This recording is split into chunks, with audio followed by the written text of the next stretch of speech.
Pas lagi sibuk atau di tengah perjalanan, kita butuh asupan makanan yang mudah untuk disajikan. Tapi nggak boleh asal cepat saji ya, harus bergizi juga. Apalagi sekarang sedang ada wabah virus berbahaya, nggak boleh asal pilih. Pastikan kita memilih makanan yang bagus untuk daya tahan tubuh. Nggak harus melulu makanan berat seperti nasi kok. Ada juga makanan instan yang praktis dan camilan berprotein tinggi yang bikin gampang kenyang. Selengkapnya di tayangan Si Unyil hari ini. Yuk kita kemon!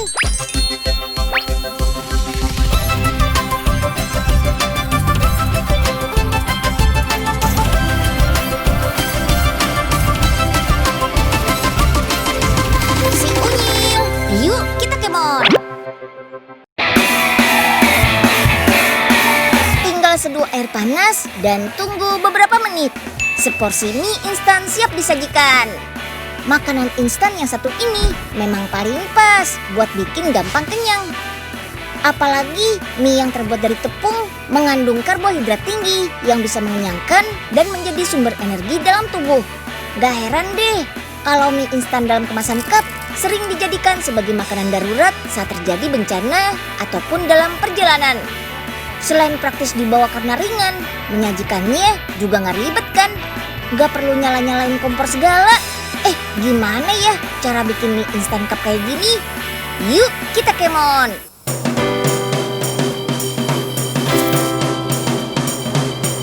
Proses pembuatan mie instan cup nggak jauh beda sih dengan pembuatan mie instan biasa.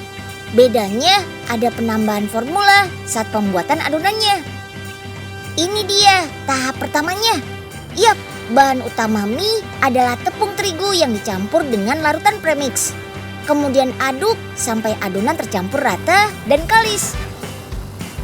Kalau adonannya sudah jadi, lanjut dibentuk menjadi lembaran panjang, kemudian dipotong.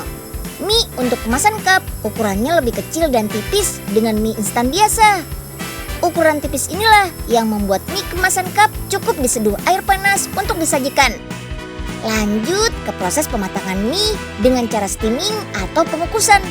Proses ini bertujuan supaya pati yang terkandung dalam tepung diubah menjadi bentuk semacam gel. Nama prosesnya gelatinisasi, yaitu pembentukan gel yang diawali dengan pembengkakan granula pati akibat penyerapan air.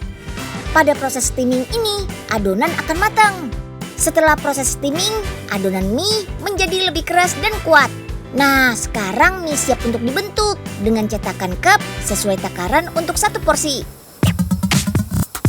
Lanjut, goreng mie dengan minyak panas bersuhu tinggi sehingga air di dalam mie menguap dengan cepat dan menghasilkan pori-pori halus di permukaan mie. Proses inilah yang membuat mie instan menjadi lebih lama daya tahan simpannya. Mantap! Setelah digoreng, mie harus didinginkan dulu sampai turun ke suhu normal sambil berjalan di conveyor menuju pengemasan. Sebagai salah satu makanan paling populer di dunia, mie instan diciptakan untuk keadaan darurat saat kita butuh makanan yang ringkas dan cepat untuk disajikan. Makanya, mie instan sering dijadikan santapan saat terjadi bencana, seperti banjir atau gempa bumi. Mie kemasan cup juga pas banget nih dibawa saat piknik dan naik gunung. Tapi kalau lagi mager atau ngirit di rumah aja sih, jangan terlalu sering ya makan mie instan.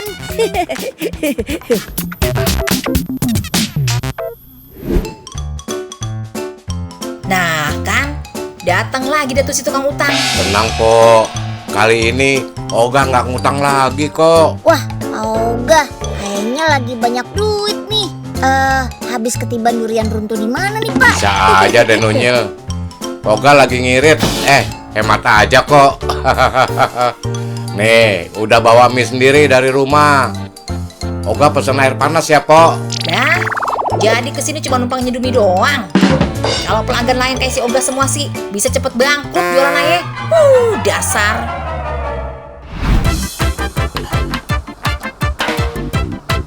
Bahan makanan yang kaya kandungan protein bisa bikin kita gampang kenyang loh. Soalnya protein efektif menghalangi saraf muopioid reseptor yang mengirim sinyal lapar dan kenyang ke otak. Salah satu bahan makanan yang kaya protein adalah telur. mengkonsumsi telur yang mengandung protein tinggi bisa bikin kita lebih cepat kenyang loh. Tapi kandungan protein hewani pada telur kadang suka bikin alergi. Nah, makanya inovasi telur yang terbuat dari bahan nabati bisa menjadi pilihan nih. Sekilas sih, olahan telur ini tampak seperti omelet biasa ya. Padahal omelet yang ini sama sekali nggak pakai telur loh. Telur nabati ini gak cuma teksturnya saja yang mirip telur, rasanya juga hampir sama dengan telur asli loh. Soal kandungan nutrisi, telur nabati ini tidak mengandung kolesterol. Jadi cocok banget deh buat yang lagi diet. Bahan utama telur nabati adalah kacang hijau tanpa kulit yang direndam dalam air selama 15 jam. Setelah mengembang, lanjut haluskan kacang hijau menggunakan blender. Tambahkan garam hitam, nutritious atau kaldu jamur, kunyit, dan olive oil. Sekarang kita bahas satu-satu ya, kenapa bahan-bahan tadi bisa menggantikan telur asli. Kacang hijau memiliki tekstur yang mirip dengan telur asli saat diolah menjadi masakan. Selain itu, kacang hijau mengandung serat tinggi yang baik untuk menjaga fungsi usus dan meningkatkan kepadatan tulang. Ada juga kandungan flavonoid yang bisa meningkatkan daya tahan tubuh. Nah, kalau yang bikin rasanya mirip dengan telur, ya kalamanat atau garam hitam ini. Kandungan belerang pada garam hitam memiliki aroma khas seperti telur rebus. Garam hitam juga dapat memberikan rasa umami pada masakan vegan. Untuk menggantikan rasa gurih dari telur, menggunakan nutritious atau kaldu jamur bergizi yang biasa dijadikan penyedap rasa. Sama seperti telur, kaldu jamur juga mengandung 9 jenis asam amino esensial dan vitamin B12 yang dibutuhkan tubuh. Ada juga minyak zaitun yang mengandung asam lemak tidak jenuh yang berguna untuk menurunkan kolesterol jahat. Satu lagi nih, ada kunyit sebagai pewarna agar mirip dengan kuning telur. Wah, hebat ya, meskipun bukan telur asli, kandungan gizinya nggak kalah bermanfaat nih untuk menjaga kesehatan kita. Dan gak cuma bisa bikin omelet saja, telur nabati ini juga bisa menjadi bahan pengganti saat bikin kue atau pancake loh. Yaudah, langsung saja kita coba deh. Yuk, kita kemon. Kenalin nih sama Richard dan Vilma. Kecil-kecil gini, mereka sudah jago masak loh. Kali ini mereka mau bikin pancake. Richard pakai telur biasa dan Vilma pakai telur nabati. Nanti kita lihat ya gimana hasilnya. Oke deh, aduk dulu adonannya sambil diberi pewarna. Lanjut, panaskan wajan anti lengket bersama margarin. Kalau sudah panas, langsung saja masukkan adonannya.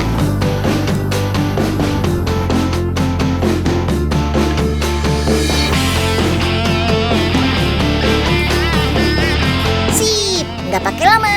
Adonannya sudah matang nih. Tinggal diberi topping coklat, es krim, dan taburan warna-warni deh. Wah, sudah jadi nih. Coba kita lihat dengan seksama ya. Pancake dengan bahan telur biasa dan telur nabati ternyata hasilnya sama persis. Rasanya juga hampir nggak ada bedanya. Wah, bisa menjadi alternatif kan buat yang nggak bisa makan telur biasa. Richard dan Vilma dua-duanya juara deh.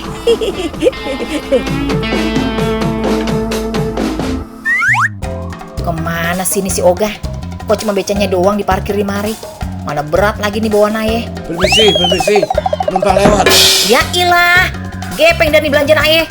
Dasar si Oga, bukannya lihat-lihat dulu kalau mau naruh barang. Maaf Po Ipe, Oga nggak lihat tadi. Aduh, Pak Oga sama Po Ipe, ada apa sih nih? Kok ribut-ribut? Lihat nih Nyil, gara-gara si Oga jadi pecah semua telurnya. Wah, repot juga ya.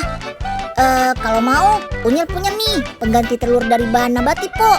Sama kok kayak telur biasa. Wah, boleh juga dicoba tuh Nyil. Ya udah dah, kita tinggalin aja si Oga. Ya, nggak jadi naik beca Po. Terus gimana dong beca Oga jadi kotor gini?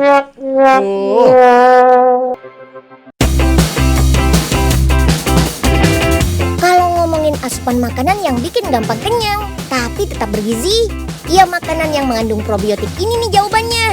Makanan probiotik tertentu bisa merangsang tubuh untuk melepaskan hormon yang berfungsi sebagai penekan nafsu makan. Jadi, bikin kita kenyang lebih lama deh. Nah, biasanya kan probiotik lebih dikenal terkandung dalam produk minuman. Padahal ada juga loh makanan yang mengandung probiotik, yaitu roti. Bukan roti biasa nih, tapi roti sourdough yang difermentasi dengan ragi alami. Sama seperti produk minuman yang mengandung probiotik, roti sourdough juga memiliki bakteri baik Lactobacillus untuk menjaga kesehatan usus dan pencernaan. Gak heran deh kalau roti yang sudah dikenal sejak ribuan tahun silam ini belakangan menjadi tren untuk gaya hidup sehat. Roti probiotik ini juga bagus loh untuk meningkatkan daya tahan tubuh. Pas banget kan buat ditambahkan dalam menu harian sebagai usaha untuk melawan persebaran virus berbahaya. Roti sourdough memang belum terlalu populer di Indonesia. Biasanya kita bisa menjumpai roti sourdough sebagai roti sandwich atau pendamping makan sup. Sebagai salah satu jenis roti tertua di dunia, sourdough juga ikut berkembang nih. Seperti di salah satu toko roti di Jakarta ini. Ada roti sourdough dengan aneka rasa dan berbagai macam bentuk. So pasti tidak hanya enak dan sehat di perut, tapi juga enak dipandang. Instagramable gitu deh.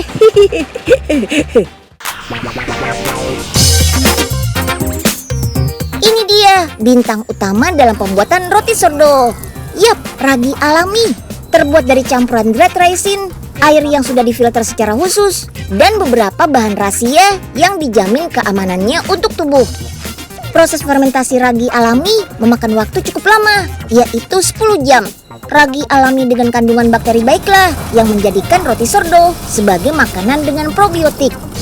Selain kandungannya yang baik, ragi alami dapat membuat aroma roti lebih harum. Selain itu, tekstur roti menjadi lebih lembut. Yuk, kita buat roti sourdoughnya.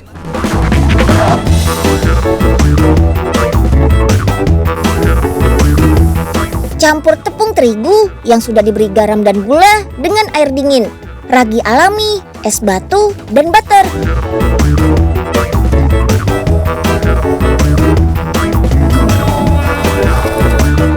Diamkan adonan yang sudah jadi hingga mengembang selama 1 jam. Oke deh, adonan siap dibentuk nih. Bentuk dan beri topping sesuai selera.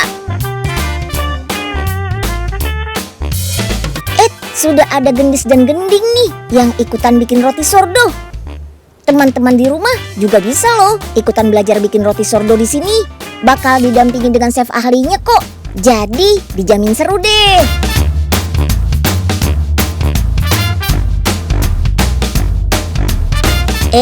Panggang dulu sekitar 15 menit saja.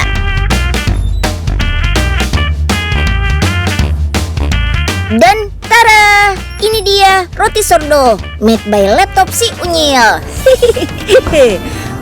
Biar nggak bosen dengan rasa dan bentuk yang biasa-biasa saja, roti sourdough di sini dibuat sangat menarik. Menggunakan bahan-bahan berkualitas, dijamin makin asik menyantapnya.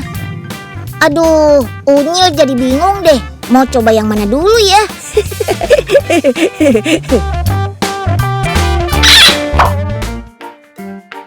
Roti. Ayo, dibeli rotinya. Waduh, dagang roti Mpok Ipe. Loh kok adem semua sih? Roti kemarin ya Mpok. Heh, sembarangan kalau ngomong. Bye-bye tuh tangan. Jangan pegang-pegang roti aye. Ini roti fresh from the oven tahu. Ya ilah Mpok. Tapi ini roti keras gini. Dagang roti apa batu sih? Heh, niat beli apa nyela doang? Hah? Waduh, gawat nih. Mpok Ipe mulai ngamuk. Mending ogah kabur Rasain nih. Weh, nggak kena. Tuh kan, anjing aja kesakitan. Kegiatan yang menguras energi seperti bermain ataupun belajar bisa bikin kita gampang lapar. Kalau belum waktunya makan berat, bisa kok diganjal dulu dengan snack. Misalnya ngemil pia coklat ini nih. Walaupun termasuk kue tradisional, pembuatan kue pia ini modern loh. Pabrik pia coklat ini ada di daerah Demak, Jawa Tengah. Dalam sehari, pabrik ini bisa memproduksi hingga 8.000 keping kue pia loh. Gak cuma rasa coklat saja, tapi ada juga kacang hijau dan pandan. Mau tahu cara membuatnya? Yuk, kita kemon! Pertama, buat adonan kulitnya dulu ya. Masak gula sampai kental seperti karamel.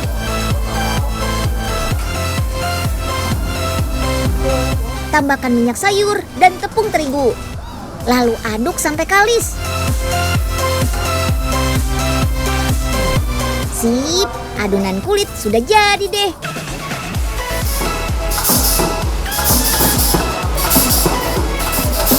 Nah, dengan mesin cetak otomatis ini, adonan kulit bisa langsung dicetak dan diisi dengan pasta coklat. Pasta coklat untuk isian pia dibuat dari bubuk coklat dan coklat batangan asli loh. Rasanya manis gitu deh, karena ada tambahan gulanya juga. Begitu keluar dari mesin, adonan pia sudah langsung tercetak bulat-bulat dengan isian pasta coklat di dalamnya. Tuh, cepat banget kan? Ayo pia, baris yang rapi ya.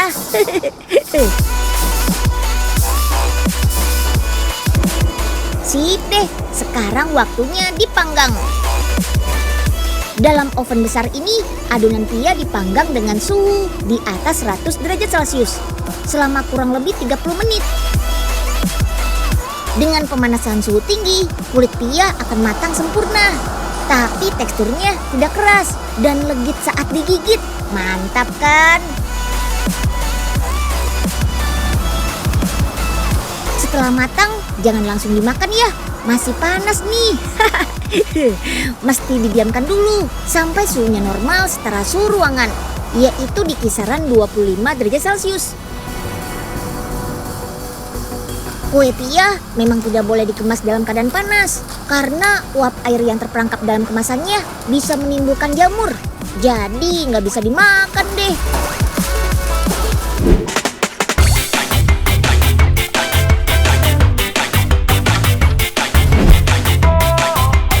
Masih ada satu lagi nih, cemilan enak yang bikin gampang kenyang. Bahan utamanya dari ikan laut, namanya fish tofu. Wah, cocok nih buat camilan di rumah, apalagi di musim hujan kayak gini.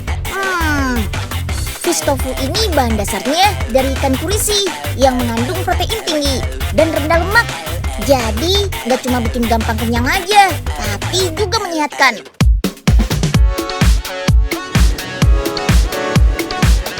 Awalnya, masukkan semua bahan ke dalam wadah besar ini. Bahannya antara lain tepung kedelai, minyak ikan, tambahkan dengan politorin. Politorin ini berfungsi untuk menyatukan air dan minyak, dan juga agar fish tofu yang disimpan di dalam es tidak timbul butiran es. Kalau sudah tercampur rata, tambahkan es batu untuk menekan bakteri pada bahan. Inilah alasannya kenapa ikan harus disimpan di tempat yang dingin, biar bakterinya gak berkembang biak. Tambahkan penyedap rasa yang sudah dicampur gula dan garam. Masukkan tepung biasa. Wih, jadi ngebul gini nih. Lanjut, masukkan minyak secara perlahan. Proses pencampuran bahan kurang lebih sekitar 15 menit.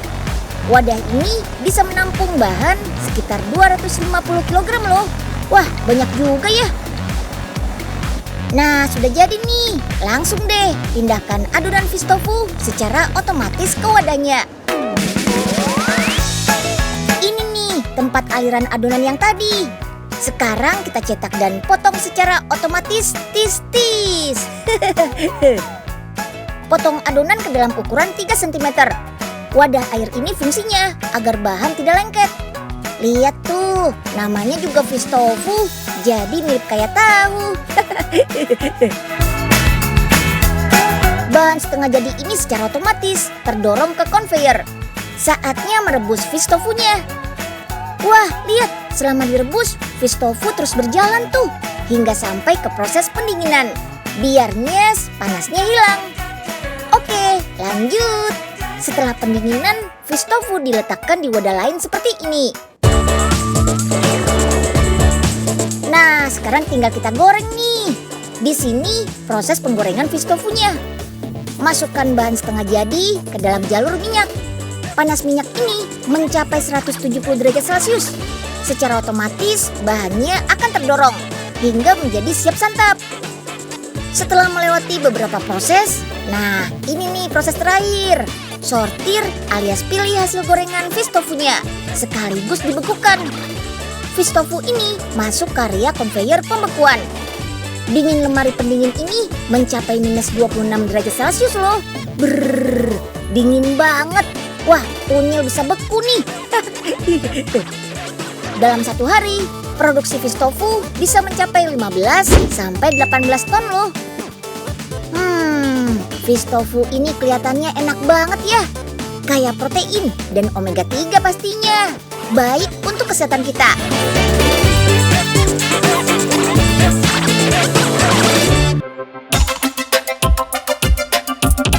Nah, gimana? Buat yang hobi makan, pasti suka episode Unyil hari ini kan? Ingat ya, makan gak cuma asal kenyang aja, tapi kita juga harus perhatikan kandungan gizinya agar mencukupi kebutuhan tubuh kita.